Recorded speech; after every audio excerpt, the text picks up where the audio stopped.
Welcome to another episode of the Choose to Love podcast. Wait, let's start over. It's okay. We can just keep going. Okay. I did forget to ask what number it was. 22? I think it's 23. Oh, 23. Welcome to the 23rd podcast episode of Choose to Love. Okay, so today we're going to talk about the fruit of the Spirit. What? You don't seem like yourself. You seem very like radio. Because I don't like to start.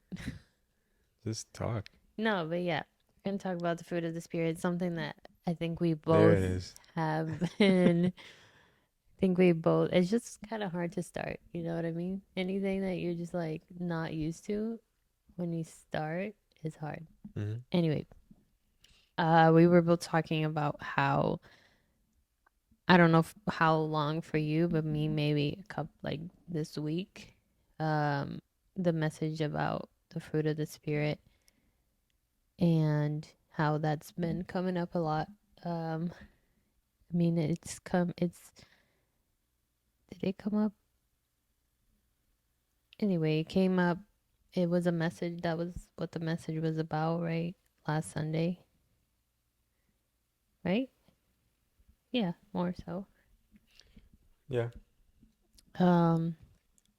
So Not directly, but indirectly. no, it was very directly. Right? Very direct. Very direct. Yeah, because okay, well, the verse that I'm gonna say is Galatians 5, verse 22 to 23, which says, but the Holy Spirit produces this kind of fruit in our lives: love, joy, peace, patience, kindness, goodness, faithfulness, gentleness, and self control. There is no law against these things. So, what Pastor was talking about last Sunday is a lot of times, based on our circumstances, we allow ourselves permission to be a little angry or like be annoyed with things that are simple, right? Whether it's like, let's say you're checking out and maybe the cashier's new and they're taking a long time and you're waiting in line and you're like, like, those little things that you give yourself permission to be angry or complain. And we have to remind ourselves that that's not what God has for us, right? That He doesn't want us to have that spirit. There is a time and a place, I think, for us to get angry, and we've already talked about that in the past. But we have to be mindful of what we're allowing our emotion to overtake, right? When we're allowing our emotions to overtake our better judgment of a situation. And the story that the pastor was talking about was, when he was at an ice cream shop and I guess they were taking a little bit longer and people started complaining. And then he himself started to get annoyed too. And he's like, yeah. But like, it's something like that, right? Wow. Like, our ice cream is taking too long. Oh my goodness. End of the world. So those things is what we have to be mindful of, because those little, even though they're little, they can produce a spirit of complaining, right? It can put you in that spirit of complaining, and then nothing is good enough. And then even though you think, oh, this is something so little, it like eventually I think it's like a snowball effect. It starts to build up and build up and build up and build up to the point people don't even want to be around you because all you do is complain. It's like that. We all know that person, right? Then when we get around them, they always have something to complain about.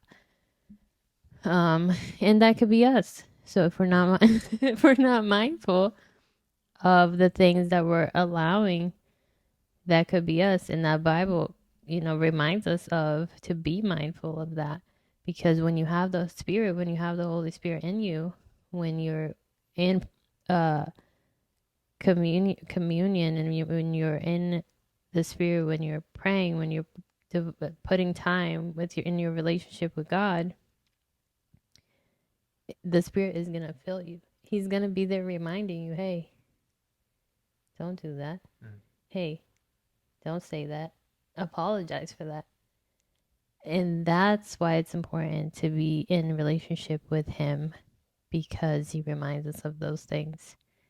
And the pastor also talked about Paul, right? He had the perfect, if anybody had the perfect situation to be allowed to complain, was Paul.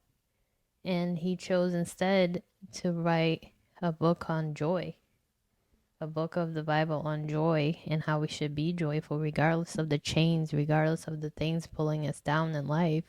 We need to be thankful. We need to rejoice in the Lord. Um, and I guess my story that I was going to share earlier with you was that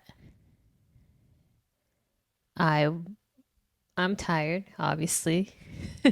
so so are you. We're living the same life, and it's hard sometimes to come here and record with this commitment that we've made. Um I think it's a commitment to ourselves, a commitment to each other. But sometimes, in my mind today, I was like, oh man, I'm so tired. I got a million things to do. All I want to do is like shower and lay down and Scroll. no, because I don't do that anymore after 9. So, but read. Um, I mean, yeah, the desire to scroll is there. But anyway, um,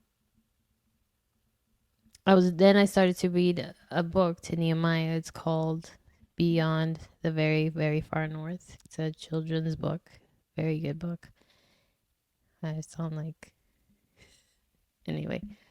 Um, it's because I sound like Trump saying a very good book. It's a great book. It's the Um, greatest book I've ever written. and so the book is about No one reads like me. book is about a polar bear and his animal friends and whatever. And he has a little group of friends, and they got a really big snowstorm. And he, in his mind, he was, because he's the polar bear and all his other animal friends are small. So in his mind, he's like, you know what? I want to go and help my friends, like dig them out of this storm. Because for him, it was like thigh deep, but for his friends, it was all over their house. And so he didn't have a shovel. Um, and so he decided he was gonna put together like a snowball, and that was how he was just gonna roll that snowball everywhere and clear out the path for all his friends. And he he did, and obviously he got very tired because that snowball started to build up and build up and build up, and it was a bigger than him snowball. And he along the way he made a commitment to one of his friends saying like, I'm gonna take care of you, don't worry, I'm gonna go down there and then I'll come back. And when he went down, helped one friend, and then he was supposed to come back, his body was telling him, you need to go take a nap, like I'm tired, I'm exhausted, this was a lot. It's a heavy snowball.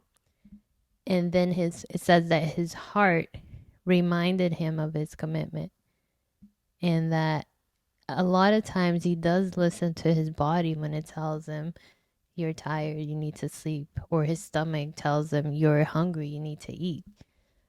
But this time he chose to listen to his heart because of the commitment that he made to his friend, and he thought that doing that for his friends, clearing out the path for them, it was like really important.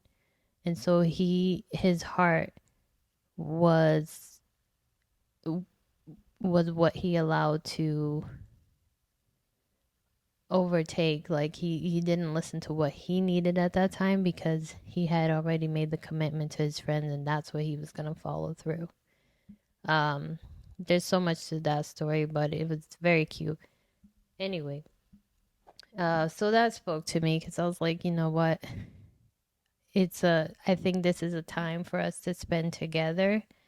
It's a time that we've committed to each other to do for each other, but also for, our kids in the future, that they'll listen to this, and that they know, like, when you make a commitment to each other, you need to follow through. But Mm. not just even just your partner, but your friendships, right? If you want to have healthy friendship, long friendships, when you make commitments, you need to follow through. Um, and that is tough because the weight of life these days, I think you definitely let it speak more to you than the commitments you've made to other people. And you know what? Sometimes you do need to listen to your body and rest and whatever. But I think a lot of the times, if we're honest with each other, we don't honor those commitments because we're being a little selfish. Because like we can't go, we can, yes, we're tired, but we can push past that at times and follow through to your commitments. And I'm speaking that for myself because I've made other commitments. There's groups that I go to and stuff like that, and I had to battle with myself a lot of times. And I'm like, man, why did I add another thing to my plate?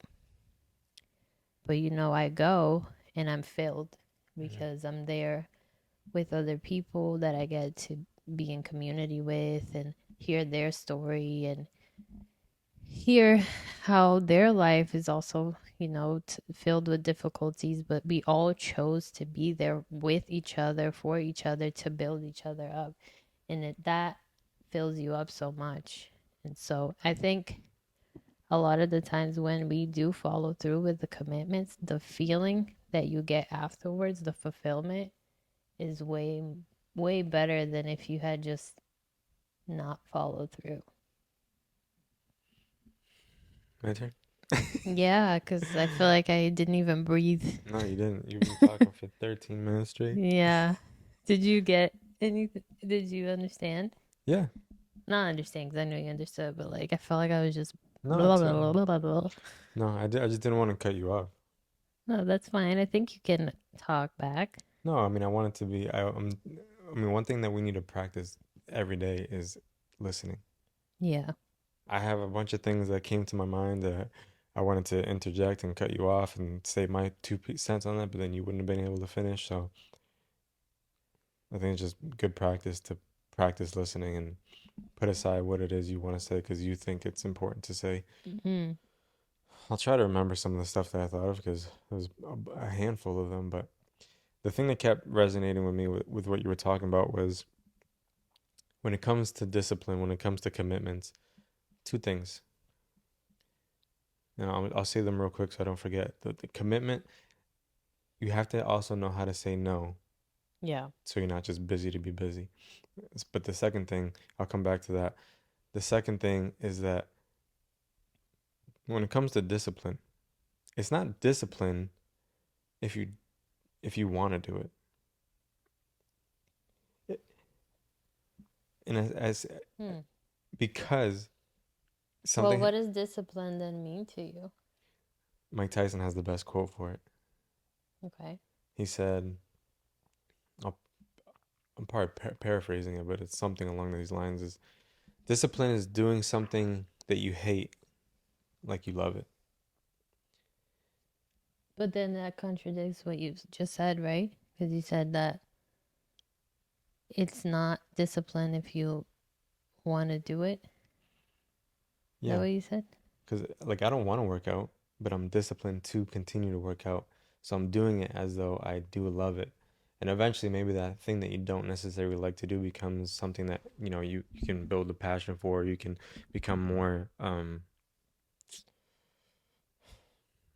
structured with it. But like w- you know that I started like this mentorship, this discipleship, and just being a part of these different groups that, like you, sometimes, a lot of times I don't want to go. Yeah. Same thing like you, I'm also fed when I do go. And I also do feeding just by sharing, being in community. It even happened tonight. Like I just, Monday nights, I go to men's Bible study and guys just pour into each other. Some guys talk, some guys don't. Some guys feed, some guys get fed. But it's a discipline to go to a commitment that I've put on my schedule. I'm not getting paid for, like no one's getting paid for it. It's all voluntary. You put it on your schedule, but I'm committing to myself, to the group, to the guys I'm doing this group with, Bible study. I'm committed to growing in my relationship with God and wanting to fellowship. Like so many things, so often when we pray for things, then we get those things that we prayed for, and all of a sudden we just want to be like, actually, you know what, God, like, ooh, is there a return policy with this prayer request? Because I know I got it now, and it's not what I really want, and it's only not what you want because it's causing you to be disciplined in something that you're not realizing was going to take so much work to stay committed to. And so, with everything that I'm doing, especially with the discipleship right now, that this, discipleship that I'm getting, I came home and I said, what I say to you? It's like, I don't like this. Not Well, that I didn't, I not, don't think you said you didn't like it. You no, just it's, thought it was weird. no, well, let me just, that doesn't sound any better either. No, like But let me just, weird but let me, because you've never been through it. well, it's also something that like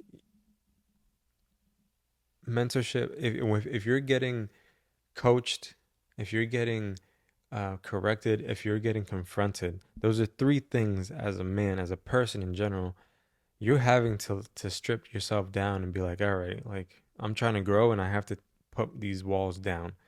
So that's already uncomfortable.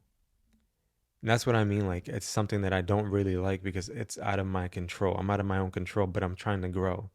It's like the law of the rubber band. Like a rubber band does not do anything if it's just sitting on the countertop. It has to be stretched in order for it to see its full potential. But I was going through YouTube, and something that I had saved was how Mike Todd said it. He was like, "It's not mentorship. It's not discipleship unless you don't want it." And he didn't. I'm Mm. paraphrasing it as well. Because that means you're uncomfortable. Yeah. Yeah. And that's the thing is like when we're doing something that stretches us, it's supposed to be uncomfortable. Yeah, we don't like it Not, because it's yeah, uncomfortable. Yeah. because it's uncomfortable. It's putting us in a position of like I'm not in control. I don't know what the next step is. I don't know what they're doing. I don't know what to do. I don't know. Like there's so many I don't knows. But that's where we can fully submit to someone who, in the sense of discipleship, to someone who has your best interest at heart for wanting to help you grow. And you have to steward that well and be committed to it because it would be a shame on me if I didn't allow somebody who has the authority to speak into my life to not speak into my life because I'm not committed to a discipline that I don't want to do. And so often we have to be mindful that if you want to grow, be ready to be tested. If you want to grow, be ready to stay committed to the certain things. And back to my other point that I was saying before on the part of not being busy to just stay busy and commitments, you also have to be committed to the things that you're already committed to by saying no to other things. You can't just say yes to everything. Some people are yes men. They are people pleasers. They just want to say yes to everybody. But we have to be um, good at taking care of our time because if we're just saying yes to everything and stretching ourselves thin and not going, just staying shallow with everything we're doing, we're not going deep on relationships, on quality time with family, on growing, on work, on if we're just staying shallow, we're not growing. We're just doing the bare minimum at everything and not growing in anything. Mm-hmm. What? Come on. Nothing. You can't just laugh and not. No, no, I was just laughing because Belle Oh, is she looking at stuff? made a noise. Yeah. So that's what I was getting. Because it's hard to stay committed to these things that you don't have to go to. I don't. You don't have to go to your group. I don't have to go to Right. my group. I don't have to go to Wednesday morning Toastmasters.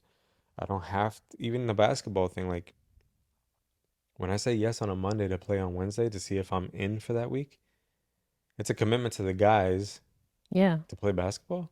Why do I have to stay committed to that? I can't just drop out. No, they're relying on me to show up Hmm. to have enough numbers to be able to run and have fun. But I think that also talks about what I was mentioning is like you think, oh, those things are little, but it's those little things that then you keep doing it, and eventually it's like a habit. And then you're you're not a person of your word, right? Because if Mm. you keep Yeah, doing it's that, you're eventually putting your character. you're committing to stuff, but then you're not following through. Um,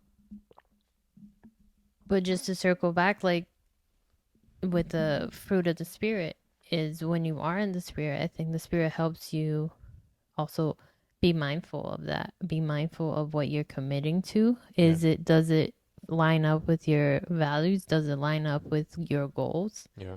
That what you're trying to achieve in life, the life you're trying to live. And that's what's gonna when you're in the spirit, he fills you right with all those things. And that's what's gonna help you be mindful and to determine whether the commitments that you're making are beneficial for your growth. And even just staying committed to being mindful of those fruits so you can just try to discern, like, okay, am I being a representative? Like, is this thing that I'm committed to, is it bearing fruit? What fruit is it bearing? In me, like personally, like what is my output, but also the activity that you're doing itself. Mm-hmm. What is it? What is it? What is the fruit that it is bearing? Is it adding to your life? Is it bringing you joy? Is it so that allows you to discern if it's something that you need to commit to or something that you just need to let go. Something you need to release and say like I got to cut this out. But we need I was just going to say I feel like we need to be mindful of actually what was I going to say? I was going to say something but But I had like four thoughts running through my mind. I'll say this then, since you forgot. Isn't it funny? Because you were talking about how you pray for something and then you get it and you're like, can I return this? Isn't it funny that we'll pray, oh, like, Lord, give me more friendships, for example. And then he's like, okay, well, let me show you what you need to work on for you to get those friendships. And then he'll start showing you, like, what you do, like something specifically that you do. And you're like, mm, I don't do that. Or like, or what you, or something that you have to do. And you're like, this is, I don't want to do that. What do you mean? So, like, let's say you want to build these. I'll say for me, I'll be honest. I want like after moving. I mean, I have lifelong relationships that I've built growing up, and I still. I'm just I just want to point Just that in out. case anyone's I watching have there. friends. I love you guys, but I'm saying when I moved here, I wanted to build a community here too, right? But a community that was like gonna be friends that are lifelong friendships. And Hmm. we talk about this. We want friends that are comfortable coming here anytime where we could just, it's just like easy, right?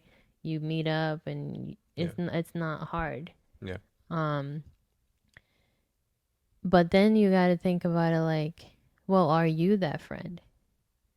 Are you the friend that can just, talk when someone needs you? Like, are you willing to drop something to go help somebody else? Are you willing to open up your house? Are you for people? Because you have to look at yourself. Like if you want something, are you doing the things that are necessary to get there? Or Are if you you the friend that you're looking for? right, exactly. Because if you're not wanting to be friends with yourself, because you're dropping the ball on doing exactly what a friend should do, Right.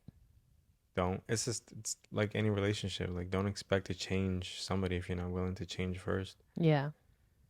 But also, I think God's like, why do you want more friends? Like you have friends, you're just not Hmm. trying with even the ones you Well, have. for here it's different, right? No, We have I friends know, back. but even still, with the ones that we have, like even though they're back home, back where we're Massachusetts and scattered throughout, but even still, like, and you do this. I'm not saying you don't. I'm just saying in general, Yeah. right? I'm not. Yeah, I'm not Don't offended. take offense. Well, maybe I will now. No,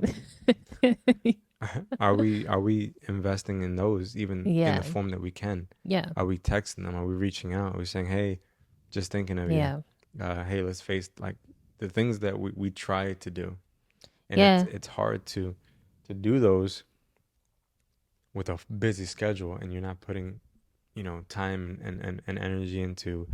We're so quick to like I just like the video. I don't know if you Honestly, listen. though, it's not hard to do it with a busy schedule because you're spending time scrolling on social media is when you could be. It's that it's not in your mind, but like that's the thing. The spirit will help you remember that. Yeah, He'll be like, "Hey, you should actually, that text. reminds me. I gotta text somebody. You should text so and see how they're doing. Oh, you should check on this. Remember that conversation you had? You're teasing. Get cold. Yeah. So those are the things. He'll guide you. You know, you just gotta let him do it. Easier said than done. It is because I'm preaching to myself right now. I mean, it's something we've talked about in our group a lot, and I'm in. I just heard it. I love that like for new believers because I know like for people who have been in the church like myself and yourself since we were small, I love to see the excitement and like the joy that people, especially now, like the younger generation, I feel like they're so hardcore Yeah, on like they're so hardcore on their relationship with Jesus and spending time with God and reading the word and then when we're asked for those of us who have been in the yeah. There's a church hunger. for a long time, we're like, oh no, I didn't know that. And it's kind of embarrassing, honestly, because we feel like we should be further along. I'll speak for myself. I should be further along. It's humbling and sobering. Yeah, but it's really cool to see. It is. There's an energy about them Yeah, that is hungry, and it reminds you that you should be as hungry and have also been fed, and like realizing that you're not as full as they might be because they're so hungry. You're like yeah, it puts you in a position to like gotta step my game up with this whole Christianity thing, this relationship thing. yeah. I wouldn't even say Christianity. I would say relationship, right? Because we'll take the religion out of it, Yes, put ma'am. the relationship in, Yes, ma'am. right?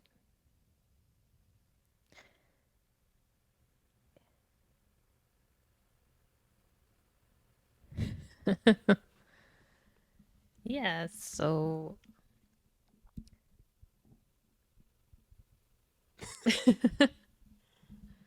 I think it's just that remembering to build your relationship so that you can be filled with the spirit and the spirit will guide you. He'll guide you in every situation of your life, right? He'll guide, especially in this crazy world we're living in today where they will test your patience, they will test your love, they will test your generosity. You know how because people might think to themselves, the kids might think to themselves if they listen to this. How?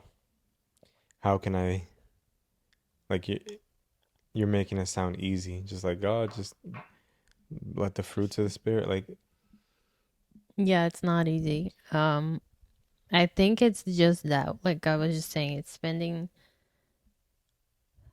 this is something I'm struggling with is like the mornings are tough for me, as we all know. And I think if you can, not that, and people's schedule is different, but like if you can, it's putting him first. I won't even say morning, putting him first before your day starts. Because for some people, their day may start at night, right? Yeah, there's people who work at night, so they sleep during the day. They have a different schedule. but the, All I'm saying, all that to say is like, I think putting him first before you have to tackle your day or tackle the task that you have to do helps because you're already in that mindset of like his word, of God's word. And so because you've filled yourself with that, right? You've had that moment. It's gonna remind you now that you're going about your day. That's gonna come up for sure. It's not gonna be perfect. but here's the thing, it goes back to the discipline thing. Yeah, We're selfish by nature. yeah. The last thing we want to do is wake up early in the morning. It's not being selfish though. It is because it's your feet you're feeding your what you need, what you want. You want to sleep more. You don't want to no one wants to wake up and do the things that they don't want to do. Like I don't wake up in the morning and necessarily want to read my Bible. But I don't want to wake up to work out. It's a discipline that happens because I know that there's a benefit that comes from being disciplined, getting out of my own way to read the Bible, to be in prayer in the morning, to pray for the people that I say I'm going to pray for. It's all But doing stuff out of a selflessness of putting myself okay, second. but it doesn't necessarily have to be the morning. You're saying that just because you don't wake up in the morning, you can't do those. I see It's coming off that way. but that's what That's what I'm saying. It's not about the timing of it because the timing may be different for everybody, but it's that's if you commit to a time where you do pray, you do put the time in with God. see for me, I think everyone's day starts in the morning, regardless if you work or not. I get what you're saying. Like some people work third shift, the graveyard shift, so they're coming home. But I'm not even saying that. I'm just saying in general, like it's not that you can't put time in with God if you don't wake up early. You can still you may like to do it in the afternoon, you may like to do it at Yeah, night. that's fine for me. I'm saying it needs to be the first thing Mhm. because it's putting your everything on your agenda after. God is coming first. Because the day happens and Mhm. can get away from you. It can't get away from you if it's the first thing that you do because you wake up and I don't want to say get it out of the way because it's not getting it. You might be trying to get it out of the way, and then that's when the spirit can move Yeah. to discern, to give you the discernment of the fruits, to be able to then go about your day. Like you, if you want to have the fruits of the spirit be in you, eat the fruit in the morning because then that's how the rest of your day is being regurgitated out to the world. God is filling you first thing in the morning to be able to go into the world and deal with the craziness, to deal with the impatience of people, to deal with the hecticness of work, kids, life, bills, everything. Because the first thing that you did was eat the fruit that you want to come out. Mhm. That's why I only say it has to be the morning because if it's any other part of the day, it can get lost, and then it can also what happens during the first portion of the day could feed into us being in defense as we try to get into the word. We're already defensive versus like you wake up, you don't scroll, You don't do anything. You just say, you just pray and you just read and you just be in presence with God and allow Him to fill you. So that way, literally the rest of your day is easy. And I'm not saying easy in the sense of you're not gonna come across certain things. Easy in the sense of like you're being led by the Spirit, Mm-hmm. not by your own, your own spirit. Yeah, I mean, I agree with what you're saying, but I also don't want to say that like it has to be done in the morning because I think that regardless, what you're putting in that time.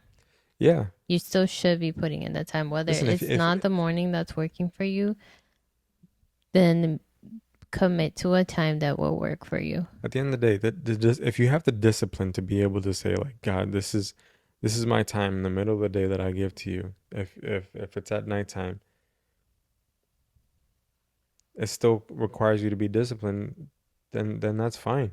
Because think about the time that we were disciplined in prayer for something that we were seeking for, and that still was very powerful, but it was at night. It was at the end of the day. We didn't have kids at the time, but it was at the end of the day, and it was still very powerful. So it's not to say that, even at night, it could be something good. One, because you're praying, right? You're praying for whatever you've said you were going to pray for throughout your day. You're praying for things might come up that you didn't even realize that you may need to repent for, or you need to ask forgiveness for, or of Yeah. somebody. So I think there is power in that too. And I think when we're really trying to walk this walk with God,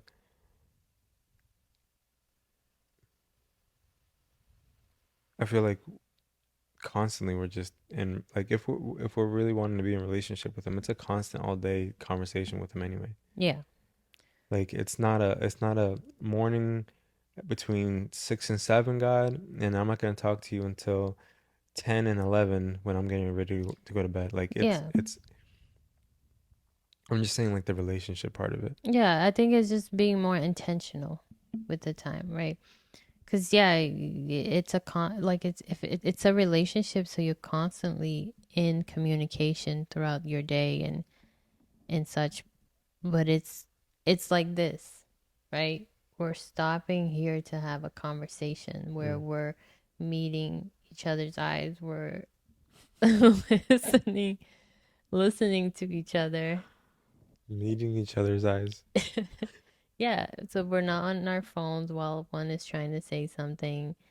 It's intentional versus we talk throughout the day. It's not like we don't talk, and we share certain stories, we share certain things, we share certain deep thoughts.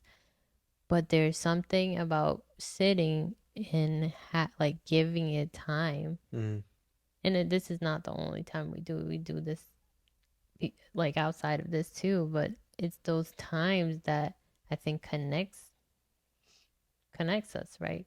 And I Yeah, think the same thing with God. It's like absolutely. it's the intentional time that we spend with him that connects us to him in a deeper level where you can hear him, you can feel him, and you can see him move in your life. Yeah. In like any relationship, to do this is harder than to just sit on the couch and just scroll for now until the time we go to bed, right? Yeah. Like I got laundry in the dryer. Uh, I want to finish reading some of the book that I'm reading. But if this is a relationship that I value, a commitment to this podcast, a commitment to spending time with you, like when they really say like, if you show me your schedule, I can see what's important to you. I now realize how true that is because you're gonna prioritize the the things that are important to you. You're not just gonna throw willy nilly, Sounds uh, right. just whatever in there.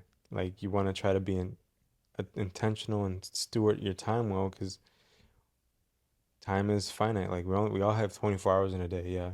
But like, man, does the day go by fast. Mm. Like I remember like I felt like feel like when I woke up this morning was 3 hours ago. And I forget where I was going with this, but Uh, the time that you're putting in, or you said oh, how just you like yeah, schedule. like God wants that same time being put, that same effort being put. Because if you're seeking Him truly, and if it's at nighttime, if it's in the middle of the day, if it's in the morning, if He wants something else from you, that time that you have with Him, He'll reveal what He wants. Yeah. You just have to be quiet enough and in relationship with Him to be able to hear Him. Yeah. Because He might be like, hey, like I want you to put me first here. Yeah. I want you to let's do this morning thing. Let me show you what's gonna happen. Let me show you what I can do if you give me the thing that you're holding on to, because Mm. it's in your control. Give it to me and let me show you what I can do with it. Mm. With time, with resources, with money, with relationships, with stress, with doubt, with fear. Put like having that fruit of the spirit to be able to hear Him because you're in relationship with the Holy Spirit to discern you and guide you throughout the day allows you to be able to have Him speak into your life to be able to say no, not that way. Yeah. Get rid of that. Pour into this relationship a little bit more. Get out of that relationship, whether it's a friendship or a, romantic relationship. Or Um, even something just more simple, like no, don't act like that, or right. that's not Like that. how like we can't we're also, we're a representation. Like if we're saying we're Christian, or we're saying we're Christ follower, we're a representation of the kingdom. Mm-hmm. Don't don't be acting a certain way with a church sticker on the back of your car when you're driving.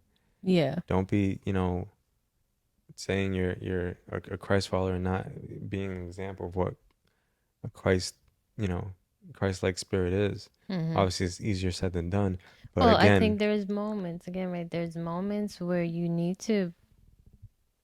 I think where anger might be beneficial in the sense of like for a good cause, for whatever the situation may be, right?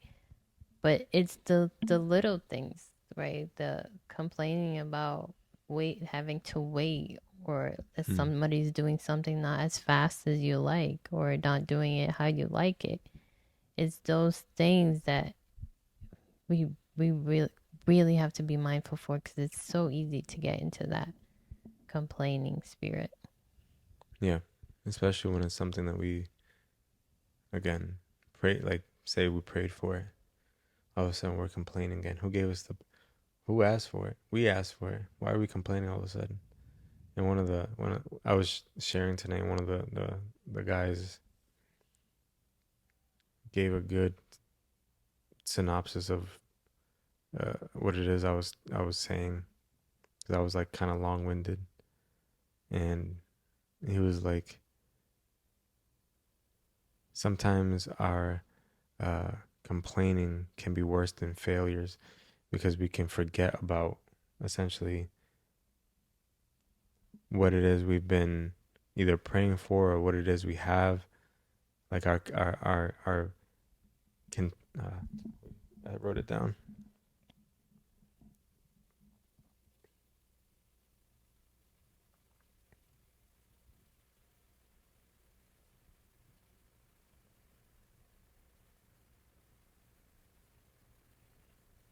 A loss for gratitude is worse than failure. Mm. Your dad must have liked that one. Oh yeah. Yeah. Because he's always sending us the be grateful. What is it? The messages. Have an attitude of gratitude. Oh yeah. What is it? Have an attitude of Yeah. gratitude. Attitude of Oh, he gratitude. said it. He was liking that one. Um, yeah, That's true. and it is really true. Like having a heart of gratitude for the things that we've the things that we have, just Yeah. whether we have a lot or we have a little, whether we have great health or we have not so great health, whether we have a lot of money or not a lot of money, the gratitude of being able to have breath in our lungs, to have, I'll speak for us, like, home, kids, Just like another moment, right, with each other. yeah, the in the little things, that gratitude to be able to have it. If what, losing that gratitude of like, oh, thankful I got water in the, I turned the shower on, Mm. is worse than failure, he was saying, in the sense of it's worse to have something in your possession and not be thankful for it than have just failed in the first place. Mm.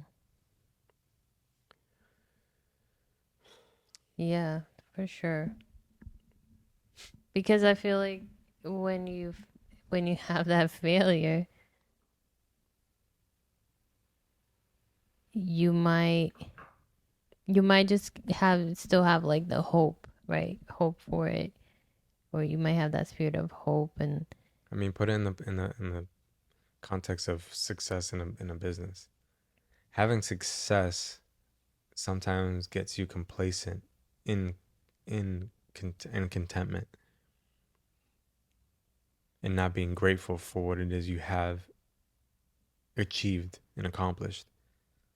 Had you mm, had failed and never had gotten any of that success, losing that gratitude is way worse than having just failed in the first place.